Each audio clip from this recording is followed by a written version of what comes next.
G'day everyone, this is Daniel O'Grady, hope you're doing well, and of course today's video is all about that black limited AE86. I did see it years ago and it was looking spick and span.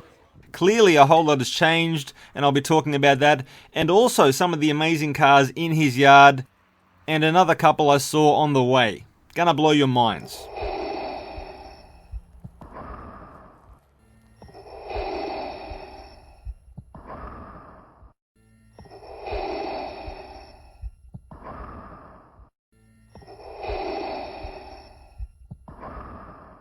I am your K-Truck. So I'm thinking that is a Suzuki Carry, maybe a 10th generation, and it of course wears the Citroën H van face.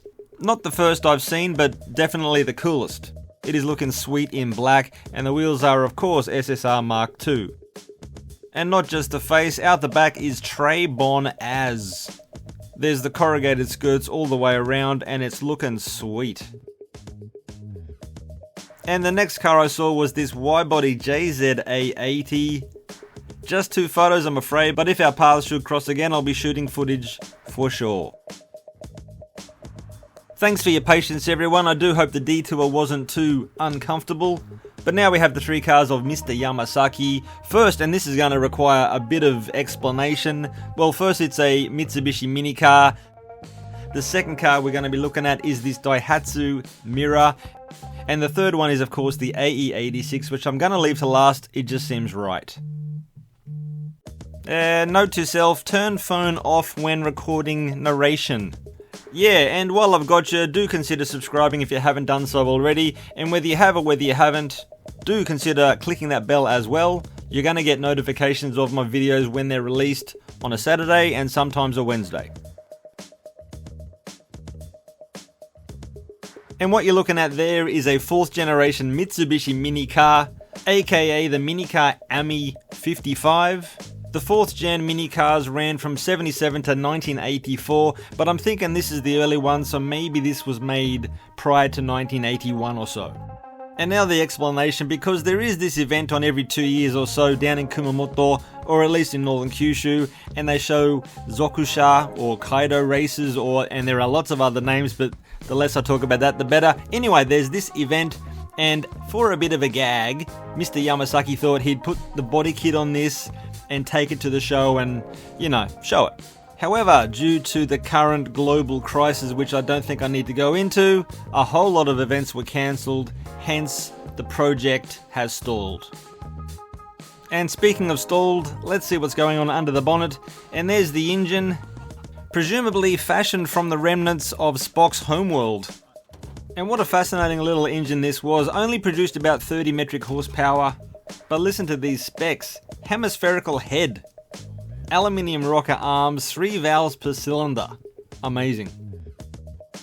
I'm actually glad I don't have much information on this Daihatsu Mira Turbo TR-XX, because I'm pretty keen to get onto the AE86 to be honest. And I can't say I know much about them in general either, but Wikipedia says just 500 of these TR-XXs were made. Wow, didn't know that. I think it's going to be best if I gather more footage and information and do a video of this car proper. So with that, let's get on to the Black Limited. Now, I don't think I need to go into what makes the Black Limited so special because, you know, Bumpay Net, for example, did a few posts on this car. Also, there's the original video that I did of this car, and no doubt on the internet there's more than a couple of pages with info, facts and all that. I think what we all would like to know is why is this rare and special car sitting here in such a state? And I'm sure there must be people out there distressed seeing this car exposed to the elements no matter what is happening to it. So I of course spoke to this Yamasaki character on behalf of you all and I said, mate, what's the deal? And he replied that for the last 2 to 3 years he's just been giving this car a tidy up, that's basically it. Engine's getting an overhaul, it's getting rebuilt, it's in the shipping container next to the car. And then besides that, the front end, the engine bay, it's all getting resprayed, that's it. He certainly is going at a very leisurely pace, so it has been 2 to 3 years, and he's thinking it's going to take till the end of the year till it's all done, and I don't think there's any promises that that's going to happen, to be honest.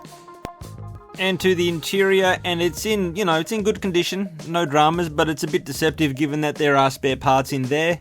And again, I'm thinking that this car is somewhat in a vulnerable position, being on the side of the road in the open like this, but hey, it really is a safe country, and I'm sure there are people out there, even in my home country, who if there was a black limited on the side of the road, they might somehow find a way to, I don't know, obtain parts. And how often are we hearing those stories on Facebook about cars disappearing? Makes me sick, to be honest. Those people truly are scum. And in turn, it is something that I truly appreciate about Japan. There are those stories, but it's very, very rare. My hope is it stays rare and becomes rare all over the world. Wow, that really is incredible. Everyone, thank you so much for watching my videos. And if you saw something in this video that made you think, if you have a comment, I'd love to hear it. So do write something in the comments below.